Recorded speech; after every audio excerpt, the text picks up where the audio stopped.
Sea of Solitude tells a compelling story of overcoming depression and loneliness with excellent character delivery and narrative, as well as environmental storytelling and simple yet effective gameplay. We're here to tell you why. This is Daryl. This is Dion, and this is Where We Stand.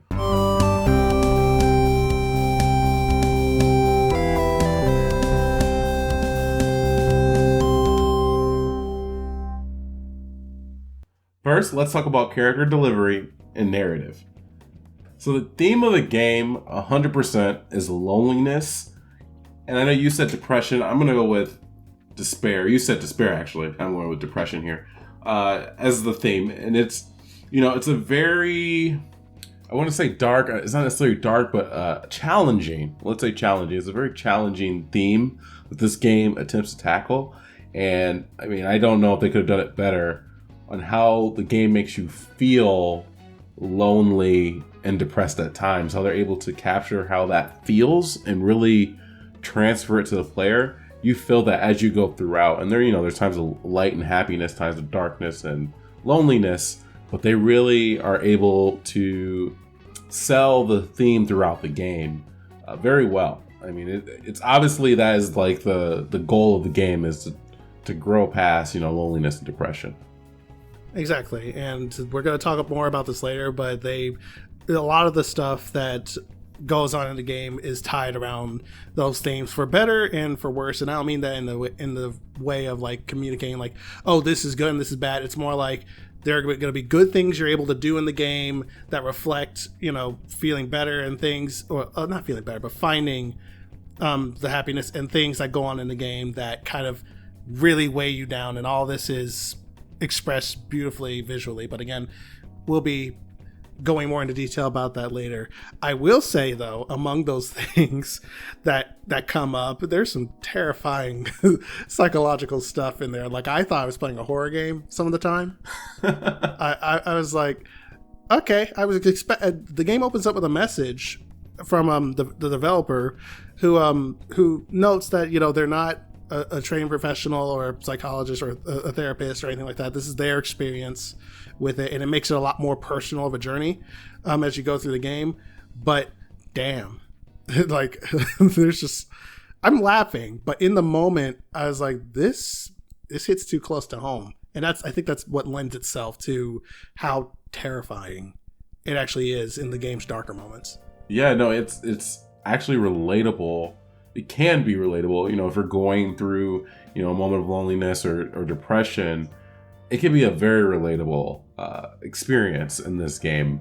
As you experience how that character, goes through it, it kind of reminds you of, oh, this is what it could feel like, and it just feels very believable, very, very definitely. And I can think of some moments that were actually kind of leaning towards that horror side. It wasn't horror. There's no horror necessarily in this game, but they did some things where they kind of went on the edge with it and kind of put it in there as, hey, this loneliness is dark, it's dangerous, and they're putting that throughout the game. Yeah, and if you relate to it as much as I do, we're not going to go into spoilers here, but if you relate to themes of loneliness and themes of depression like I can, sometimes it can... It like I said, it hits close to home, and you might end up like me. You might end up tearing up a little bit. I'm not gonna lie about that. I'm a man. I'm sensitive sometimes. I got this until I play a game like this. Then I realize I don't got this. Please be okay. Definitely very strong. And how they lend to that, the narration and the character delivery is excellent. And finding out that the main character is actually, I believe she's an artist in the game as well. Like the person that's doing the acting, voice acting, I believe is an artist as well. So. I believe Kay is voiced by a singer. I have to double check that, but I believe that's the case. Yeah. And it's excellent. I mean, the narration and how you're like in the character's mind and really trying to understand, how they feel and how they narrate how you feel. It's almost like reading a book, how they're narrating, and you can actually understand how characters are reacting to each and every new moment or new update.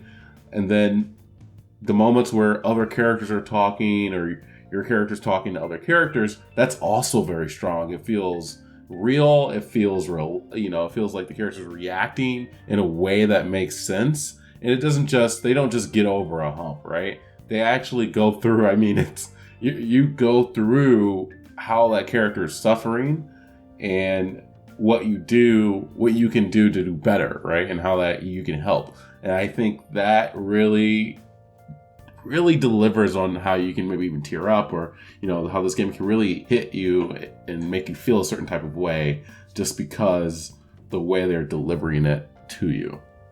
And it makes it all the better. Well, I won't say better. It hits all the much harder, I guess, if I could put it that way, when you think of, again, going back to the visual representation of things. And this doesn't really count as a spoiler. You kind of get the vibe of it just from the box art and from how the main character is portrayed. The main character sees themselves as a monster, and thus they look like a monster. And it's trippy.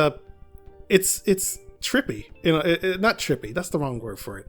It's that by itself, to me, is a very powerful thing, a very powerful image, because a lot of people can relate to that. You don't want to acknowledge that side of yourself sometimes, but it's there, and that's how she sees herself in the beginning of the game, or throughout.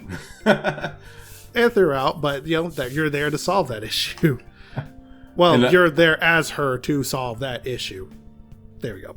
And so I think what you just said hits on two specific things, which are our next point and our next section. So character development, one, the character development in this game, it's actually what it's about, right? It's about these characters developing past loneliness and depression. So it's excellent. Every character that you interact with has some sort of development that they go through, or challenge that they face and are able to get past, or not get past, depending on the situation. And that is very strong throughout this game. And you don't get a lot of games that have, this focus on the character development. Yeah. This isn't a segue, just something I want to compare it to. I if I had to describe this game to somebody in like one sentence, I would say it's it's a Persona 5 palace. The whole game's a doggone Persona 5 palace. If you play Persona 5 or any Persona game, well, Persona 4 or 5, and you've had one of the things you have to do, at least in 4, you have to infiltrate your friend's dungeon or palace, their mental state, and help them come to terms with themselves. And that's what the whole game's kind of shaped around, if you wanted the gist of how the game is structured narratively. So just think that, but expanded for 3 hours. Which, strangely enough, if we think about Persona, that is 3 hours. Yeah, so you're in those dungeons for a while. Bite-sized version of that. Sometimes you're in those dungeons for even longer. So, so the other piece you kind of hit on when you were talking about the character being dark is the environmental storytelling is unbelievable, I think, in this game. The use of light and dark. So as you mentioned, the character being a monster, well, the character is also dark. Like a dark monster, making that character seem like, someone who doesn't have any brightness, isn't happy, isn't really experiencing that. And you can feel that helps you get, I guess, the feeling you're supposed to have, how you're supposed to feel about the world. And then they use this throughout. Like, it continues. Like, when you're trying to solve the problem at first, it's dark. The area is dark. When your friend comes and is next to you, then the world becomes light. So they do a very good job of actually changing the environment to match how you feel. And it matches throughout the game. When you're in depressing or scary locations, it's always going to be dark. And then when you're in locations of brightness or happiness, or you're solving a problem, then it becomes bright. And I think they did an excellent job making sure that it's distinct every single time. Like, it's always right. You never feel like you're in between. I think they did a really good job of making you understand that as a player. It's a very deliberate decision to have Kay be this very dark and I'm gonna say disturbing, but I didn't think she looked all that disturbing. But for the sake of being a monster disturbing, having her look like that and making her look like she fits more in with, like you said, the dark environments, the twisted, I'm not gonna say twisted, but the dark and creepy atmosphere, rather than the light and heavily saturated, daytime. I'm gonna call it like a daytime level kind of thing, even though it's just the environment, going from muted dark tones to very bright and saturated tones that you probably see in something like Wind Waker, if I had to throw a game out there. And during these light and dark moments, you'll get these moments where the water, this game takes place in was essentially a flooded city. The water will fluctuate in levels. So typically during the light portions, where I'd say you're probably doing more, I'm gonna say more exploring. Typically during the light portions, since you're able to get around a lot easier. The water is typically lower. You're able to see things better and dig around, while in the darker portions the city floods a lot more, and then it's like thunderstorms, and that's when the other monsters start showing up. It's all again there to push the game's theme. Yeah, definitely. The use of water in this game, and especially with it looking so good, was very strong. I 100% love how the water drains and you enter a level, and then how it comes back up and you're somewhere else, and I think that they did a good job, and the water helps you move through the environment, right? So when it drains, you're in a place where you're kind of stuck in that area solving that problem, and then when it comes back up, you go through to the next area or next place. I'm trying to think, was there even loading screens between that? Nope. Yeah, it was open. No, it was all you could. When I sat down to play the game, I literally just went start to fit. Yeah, no, mostly start to finish. I finished it the next day, but I've only ever encountered a loading screen when you're going into the game. Otherwise, it's all seamless. Yeah, so very good job there as well. What I will say, maybe some negatives, which they didn't bother me, but I just really want to mention them. It can be simplistic, though I believe the simplistic nature of of what you're going through is perfect. It matches exactly what you need to really get through the game. And this is in the gameplay as well. It's very simple, and I don't. This is not a bad thing to me. It's fine. The world is still beautiful, and it's still fun to experience. But it can be slightly repetitious, and it kind of came to me after I started thinking about it today. After we're getting ready to do this video, I started thinking about how repetitive it kind of is in some sense, but it's so small that it really doesn't bother you throughout the experience. Like it's not enough to really sway anyone from liking this game in any way.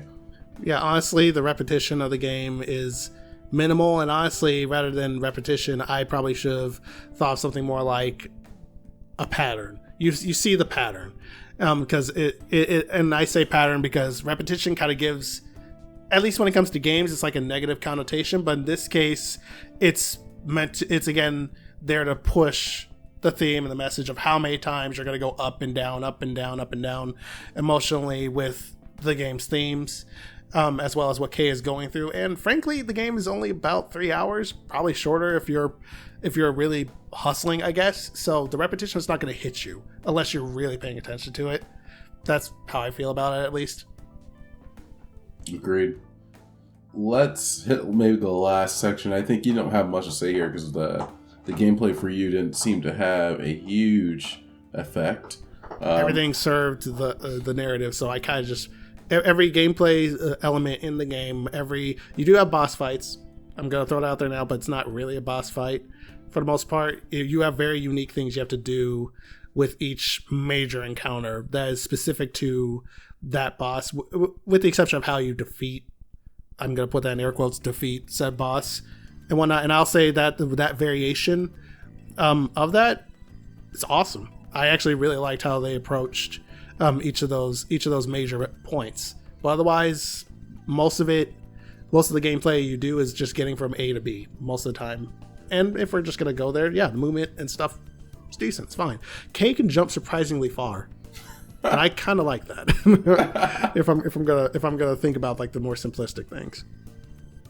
Fair enough. For gameplay wise, I'm once again simple, but yet effective. It gets the point across. It really only serves as a way to get you through the narrative. It's 100% that, because as you get through different portions, it's kind of using your time that it takes you to navigate the world to get certain narrative points across, or have the narrator talk to the character you're dealing with.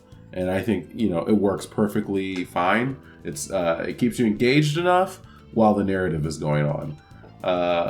There is variety in the gameplay, which I did not expect, where they give you like different types of tasks. And I think they did a good job of making it, to avoid repetition, basically, making it very playable and just something you can really sit through and have a really good time. That's something that, kind of gets stale really quickly, which I thought it was when I first started playing, because you're just like pressing the X button and watching the lights go.